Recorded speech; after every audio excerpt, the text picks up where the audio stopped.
Welcome back to Casual EDH, and today we're going to do our fourth and final video in the Mana Ramp series. This one's kind of a special video because this is about all the alternative forms of ramp that do not fit like cleanly into a category. A lot of people might not even consider them ramp, although I personally do, which is why I'm going to talk about them. So I'm going to start with temporary ramp. So temporary ramp includes things like Dark Ritual, Jessica's Will, even things like Lotus Cobra, Curse of Opulence. So these cards here, and you can also count just pretty much anything that creates treasures in with this. These are basically one or limited time sources of mana. So for example, Dark Rituals, pay a black, it's an instant, and you make 3 black mana. Great to get out a card really early in the game, even quicker than what like a land and Soul Ring would do. If you have a 3 mana mono black commander, Dark Ritual will get them out in turn 1. Jessica's Will, one of its options here is to add red for each card in a target opponent's hand. So if they have 7 cards, you add 7 red mana, you pay 3 into it. It has other effects, it gets used a lot, but those effects don't really matter for the purpose of this video. Lotus Cobra has landfall. Whenever a land enters the battlefield, make a mana. Of course, that mana has to be used in that phase, that's why it's temporary, and it is also restricted to landfall. Curse of Opulence, when you enchant a player, whenever someone attacks that player, you create a gold token. Gold is strictly better than treasure, but it's actually so good that they just don't print it anymore, really. Something else that's opposite temporary, you also sometimes have storing effects. Omnath Locus of Mana is a great example of this, but you also have things like Horizon Stone. You don't lose unspent green mana as steps and phases end.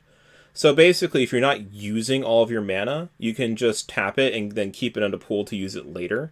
So say I end the turn cycle and there's 3 mana, like I have 3 forests I haven't tapped for mana. I can tap those at the end of my opponent's turn. They stay in my mana pool instead of draining out, and then I have that 3 mana available for the next turn. If you want something that's a little bit more degenerate, you can do something similar with Mana Drain. You counter someone's spell, and then you gain colorless mana during your next main phase equal to the converted mana cost of that spell. But there's also other examples of cards like that.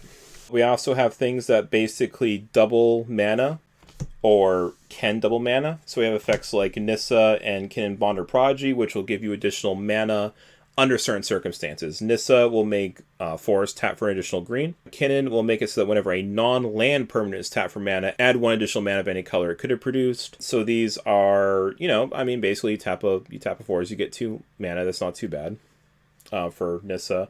And Kinnan, of course, is like, you tap your Llanowar Elf and you get 2 mana, so that's not bad. You have cards like Heartbeat of Spring. This is an enchantment. It says whenever a player taps a land for mana, that player adds 1 mana of any type to that land produced. This is a symmetrical effect. You do see that a lot with these, where it also affects your opponents. But then you also have actual doublers and triplers. They don't care where the mana is coming from. They're just going to double or triple your mana production. Nyx Bloom Ancient. It has, if you tap a permanent for mana, it produces 3 times as much of that mana instead. I mean, if that's not ramp, I don't know what ramp is, right? But we also have some sneaky forms of ramp. So you can see that in things like Emerald Medallion or Helm of Awakening, which basically, Emerald Medallion is part of a cycle. There's 1 for each color, but this one specifically says your green spells cost 1 generic mana less to cast. So this is actually a little bit better than ramp in some cases, because if you can play multiple spells in a turn, you get that discount for each one of them. So, for example, it's turn 3, and I'm like, I have this Nature's Lore, and I have this 3 Visits in my hand. Or even Cultivate. Yeah, well, Nature's Lore and Cultivate.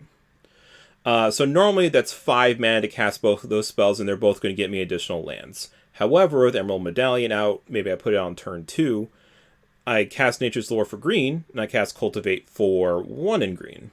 And that's only 3 mana, and I get a couple lands into play. A really solid use of resources there. Helm of Awakening, all spells cost 1 generic mana less to play. That also affects your opponents. So, some of these effects are also symmetrical. They affect your opponents, just keep that in mind. Other ones that are kind of nice, and I have to apologize, I did have to re-record this video. This was my card that I kind of, left my mark on. I was proud of this one, so I wasn't going to just go and redo it to another one of them. But we have something like Goblin Anarchomancer there. Each spell you cast that's red or green costs 1 less to cast. It's a pretty nice creature. It works on a couple different types of spells. perfect for Gruul. So you also have cards like that. So if you're looking for something that will just start reducing costs, you can look at the medallions and things like that, but you can also look outside the box. There's a few creatures and a few other effects that do that. The last type of, quote, ramp I want to talk about is untap effects. So the most famous one for this is probably Seedborn Muse. Seedborn Muse is untap all permanents you control during each other's untap step, which means you gain access to all of your mana again on each player's turn. It doesn't actually ramp you, but it does let you cast spells on other people's turn. It makes your mana available, and depending on what you have in your deck. So for example, maybe you're playing blue-green, and you have like Alchemist Refuge out that lets you play basically all your spells at instant speed. You untap all your permanents on other people's turns, so you can just start playing cards on people's turns, and if you have ways to draw, it's kind of like getting an extra turn on each opponent's turn. It does require a little bit of setup, but it's still greatly useful, and if you do that, then it is absolutely ramp. Something that's maybe a little bit less complicated is Kiora's Follower. It lets you untap another target permanent, so you do not have to use it for ramp, but you can. You will commonly find Kiora's Follower in like Erixmathes decks, and Erixmathes is a creature that comes into play actually as a land, and it taps for green and blue.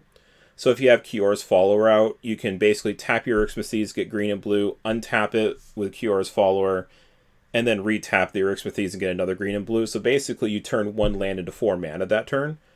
So these untap effects can absolutely be used in that way. Kiora, Behemoth Beckoner, is a planeswalker that has the same effect as Kiora's Follower, which makes sense. Kiora's Follower follows Kiora. But this is actually a nice planeswalker because if you're playing big creatures, you also get some draw on it, so I just wanted to bring attention to that card. But there's also other ways to untap. You have Bear Umbra. It's an enchantment that gives totem armor, which is really nice. And it also has, whenever this creature attacks, untap all lands you control. There's other ones like Wilderness Reclamation and things like that. So you have a few options in that vein. But that said, that's actually the end of the Mana Ramp videos. So basically, if I were to rank the types of ramp, the answer is I can't. It depends on what you're doing, what you're going to want to do. If you're playing creature-based strategies, you probably want to go with Mana Dorks, because they can be utilized in creature-based strategies. So, for example, Llanowar Elves isn't a very threatening card, but when you get to the end game, it is something that will buff up a Craterhoof Behemoth bonus, for example. If you're playing an artifact-based strategy, then of course Mana Rocks are the way to go. They are very efficient at what they do, and you can, of course, sacrifice them and get effects or whatnot. That's what a lot of artifact strategies do. They also get around things like Winter's Orb, I believe, is the one that makes it so you can only tap 2 lands a turn. Well, it doesn't matter how many lands you untap if your mana is coming from rocks. But for most people, most of the time, Mana Ramp is going to be the best. If you're just playing a normal game with normal strategies, it's going to give you basically a protected type card. Land cards are less destroyed than other cards, and it's going to give you like consistent growth over the game. So I do think in most cases Land Ramp is the best, but there's always uses for everything else. That's the point. That's why they give you these options, and I will never ever say no to reducers like Emerald Medallion, for example, unless you're not playing things that you cast generic mana, because most of those do reduce by generic mana, in which case you can't really use them. But I do think that the mana reducers are probably actually the best out of all of them, as far as in most cases, outside of Land Ramp. But yeah, so that's it. I'm going to go ahead and conclude this video. If you watched the entire series, thank you so much. It means a lot to me. I hope this was helpful. Have a good one.